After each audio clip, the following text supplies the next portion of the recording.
Hi, everybody, and welcome to the Washington Pollinator Pathway. My name is Roy Larson. I serve as the Director of the Washington Environmental Council, and I'll be leading you through a very short training video on how you can help us apply science to better understand and promote pollinator conservation in the town of Washington. We are mapping pollinator habitat, specifically where pollinators are observed obtaining resources, nectar and pollen from flowers in the town of Washington, to help answer the following questions.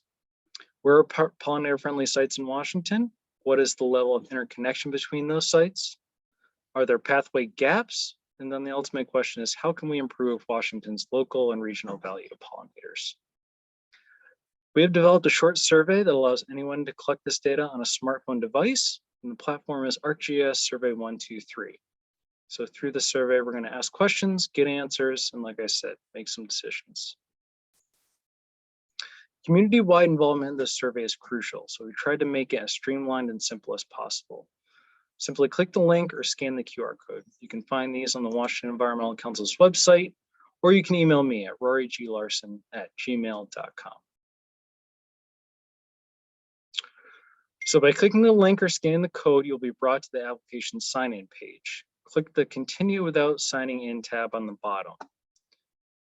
On this slide and in coming slides, you'll see that the pieces of the survey that we're addressing are identified with a border of a red box. Then click the download button if you have not downloaded the app on your phone or tablet already. See that there. Once it's downloaded, you're ready to put your citizen scientist hat on and head into the field. Like I said, there are only two criteria for defining our target of pollinator habitat, that is pollinators visiting flowers. If you see this, please document it. Click the Open in the Field app tab on the top right. By using the field app, you can collect the data without internet connection or phone reception. All right, here we go. We are into the survey. The first field is your name. Please type your first and last name into this field. Next, identify this entry as part of a group effort. For example, I've used my employer, Steep Rock Association, as an example.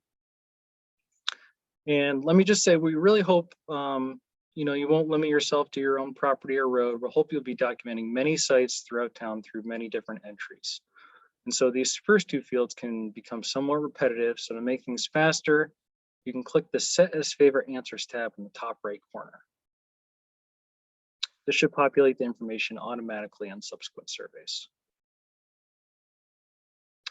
Next is the date, which is brought right up in the app. Double check that it's correct, and then click the check mark on the lower right-hand corner. Let us know where the site is.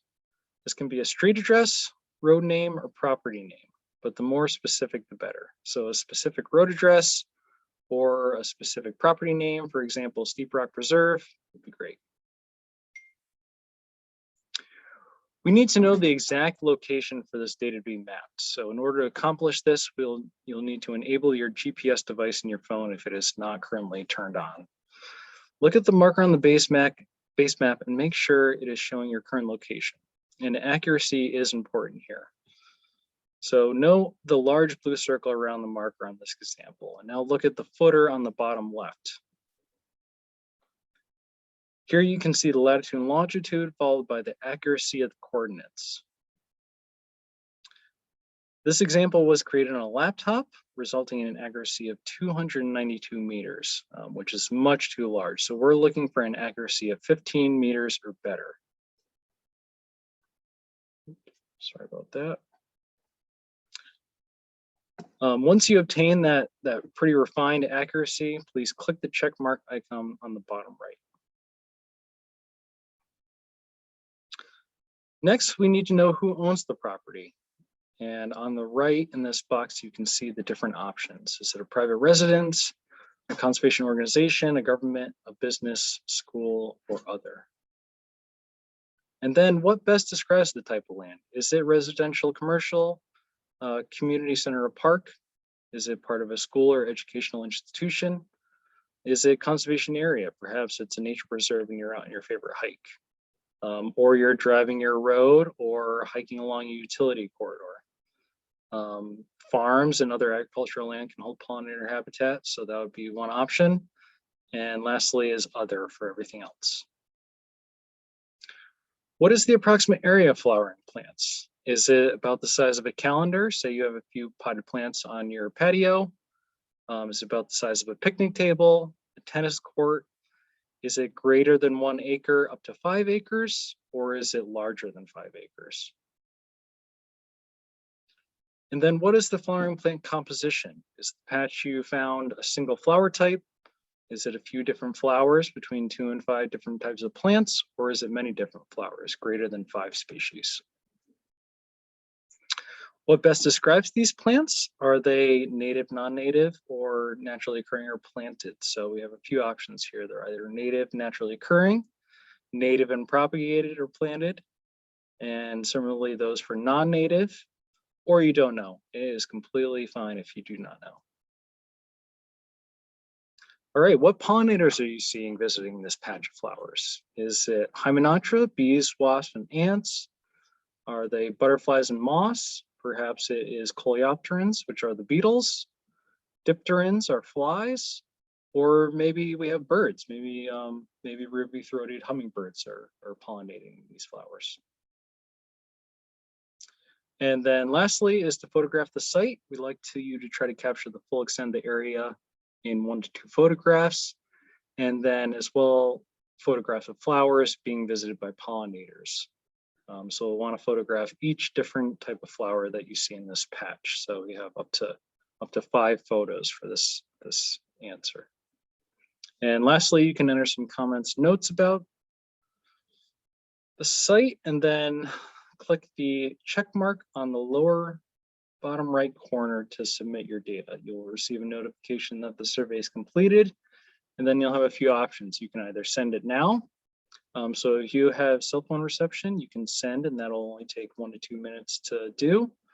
You continue the survey at a later time or date, say if you didn't quite get it all filled out, or you can save it in the outbox.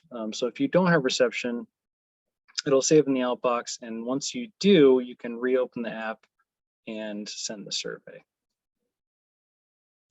And so that concludes the training presentation. Thank you so much for your interest and your willingness to help us map pollinator habitat in the town of Washington. I hope you have a lot of fun. You learn a lot about habitat for pollinators, as well as the different wildlife that really perform this critical ecosystem service for us. I do just want to ask that everyone please exercise caution and safety when you're out collecting data in the field. There are certain hazards like ticks and sun exposure, or if you're collecting data on the side of a road, please be extra cautious with traffic.